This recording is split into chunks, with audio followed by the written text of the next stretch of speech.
এই মুহূর্তে কিন্তু যে বিভিন্ন কলেজের শিক্ষার্থীরা অবস্থান নিয়েছিলেন শাহবাগে, তারা শাহবাগ থানার সামনে অবস্থান নিয়েছে এবং তারা যেমনটি বলছিলেন একজন ধর্ষককে এই মুহূর্তে শাহবাগ থানার ভেতরে নিয়ে আসা হয়েছে, যেই বিষয়টি তারা জানতে পেরেছেন এবং তার শাস্তি তারা চাচ্ছিলেন এবং তাকে তারা সামনে যে প্রকাশ্যে তারা শাস্তি চাচ্ছেন সেই বিষয়টি নিয়ে কিন্তু এই মুহূর্তে শাহবাগ থানার সামনে অবস্থান করছেন এই বিভিন্ন কলেজের শিক্ষার্থীরা। দর্শক আপনাদেরকে জানিয়ে রাখি, আজকে সকাল থেকে কিন্তু শাহবাগ জাতীয় জাদুঘরের সামনে অবস্থান কর্মসূচি পালন করছেন বিভিন্ন কলেজের শিক্ষার্থীরা। অন্তত 30টি কলেজে, ঢাকার 30টি কলেজের শিক্ষার্থীরা কিন্তু অবস্থান কর্মসূচি পালন করছেন এবং তারা এই মুহূর্তে শাহবাগ থানার সামনে কিন্তু চলে এসেছেন এবং তারা বলছিলেন যে একজন ধর্ষককে গ্রেফতার করে শাহবাগ থানায় নিয়ে আসা হয়েছে, এমনটি তারা জানতে পেরেছেন এবং সেই বিষয়টি তারা দেখার জন্য, অর্থাৎ সেই দর্শককে তাদের হাতে যেন তুলে দেওয়া হয় সেটির দাবিতে কিন্তু তারা এই মুহূর্তে শাহবাগ থানার সামনে চলে এসেছেন।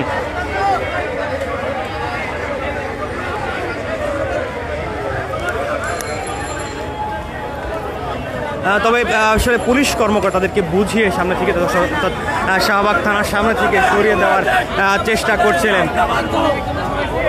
শিক্ষার্থীরা যেমনটি বলছিলেন যে দর্শককে আসলে গ্রেফতার করা হয়েছে বা আটক করা হয়েছে, তাকে যেন তাদের হাতে তুলে দেওয়া হয় সেইটি নিয়েই কিন্তু তারা শাহবাগ থানার সামনে চলে এসেছিলেন।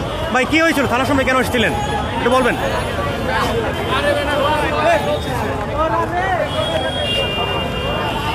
এই মুহূর্তে কিন্তু শিক্ষার্থীদেরকে সরিয়ে দেওয়ার চেষ্টা করছিলেন আসলে পুলিশ কর্মকর্তারা এবং শিক্ষার্থীরা কিন্তু তারা চলে গিয়েছেন ইতিমধ্যেই।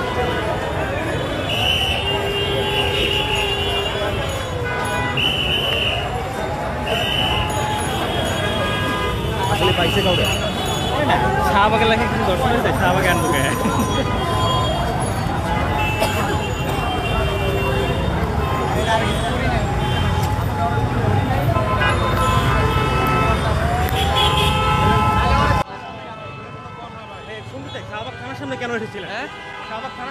আরে একটা পোলাই বলছিল যে শাহবাগ থানায় মানে রেপিস্ট না কি আছে, আর তো ওইটারে নিয়ে পল্টন থানায় নিয়ে গেছে।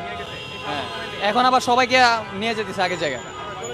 হ্যাঁ, দর্শক যেমনটি শুনছিলাম আসলে তারা যেমনটি বলছিলেন যে তারা আসলে জানতে পেরেছিলেন একজন ধর্ষককে এই শাহবাগ থানার সামনে, অর্থাৎ শাহবাগ থানায় নিয়ে আসা হয়েছিল। তবে তারা এখানে আসার পর জানতে পেরেছেন, পুলিশ কর্মকর্তারা তাদেরকে জানিয়েছেন যে আসলে শাহবাগ থানায় নয়, সেই ধর্ষককে নিয়ে যাওয়া হয়েছে পল্টন থানায়, যার কারণে কিন্তু শিক্ষার্থীরা এরপর এই শাহবাগ থানা ছেড়ে দিয়েছেন এবং শাহবাগ থানা থেকে তারা চলে যাচ্ছেন। আমরা কথা বলেছিলাম একজন শিক্ষার্থীর সাথে, তিনি যেমনটি জানিয়েছেন সেই ধর্ষককে নিয়ে যাওয়া হচ্ছে পল্টন থানায়, যার কারণে তারা এই শাহবাগ থানা ছেড়ে দিয়েছেন এবং তারা এখান থেকে আবারও তাদের যে অবস্থানটি রয়েছে জাতীয় জাদুঘরের সামনে সেখানে তারা ফিরে গিয়েছেন এবং তারা যেই বিষয়টি বলছিলেন, তারা যে 6 দফা দাবি জানিয়েছেন এবং তারা যেই দাবিগুলো বলছিলেন আসলে যে প্রকাশ্যে ধর্ষকের মৃত্যুদণ্ড এবং যেমন দ্রুত সময়ের মধ্যে সেই ধর্ষককে গ্রেফতার করা হয় এবং এই সকল দাবি সহ 6টি দাবি তারা উত্থাপন করেছেন, সেই 6 দফা দাবিতে তারা কিন্তু এখনও অবস্থান করছেন শাহবাগ জাতীয় জাদুঘরের সামনে এবং তারা বলছিলেন তারা তাদের এই অবস্থান কর্মসূচি পালন করে যাবেন যতক্ষণ না পর্যন্ত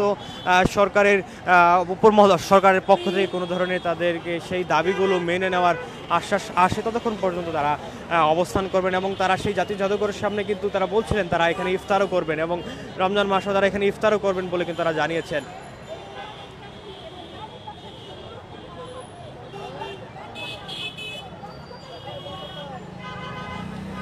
দর্শক, এই ছিল শাহবাগ থানার সামনে শিক্ষার্থীদের অবস্থানের সর্বশেষ পরিস্থিতি। শিক্ষার্থীরা আসলে একটি বিষয় জানতে পেরেছিলেন, একটি সংবাদের মাধ্যমে তারা জেনেছিলেন যে একজন ধর্ষককে শাহবাগ থানায় নিয়ে আসা হয়েছে, যার কারণে তারা কিন্তু জাতীয় জাদুঘরের সামনে থেকে, অর্থাৎ শাহবাগ থানার উল্টো পাশ থেকে তারা কিন্তু চলে আসেন এবং এই শাহবাগ থানার সামনে এসে জড়ো হতে থাকেন। তবে পুলিশ কর্মকর্তা যেমনটি তাদেরকে জানিয়েছেন যে তারা তাদের যেই দর্শককে কথা বলা হচ্ছে, যে দর্শককে নিয়ে আসার কথা বলা হচ্ছে, সেই দর্শক আসলে এই শাহবাগ থানায় নয়, তাকে পল্টন থানায় নিয়ে যাওয়া হয়েছে। সেই প্রেক্ষিতে তারা কিন্তু আবারও চলে এসে তাদের স্থানে চলে গেছেন।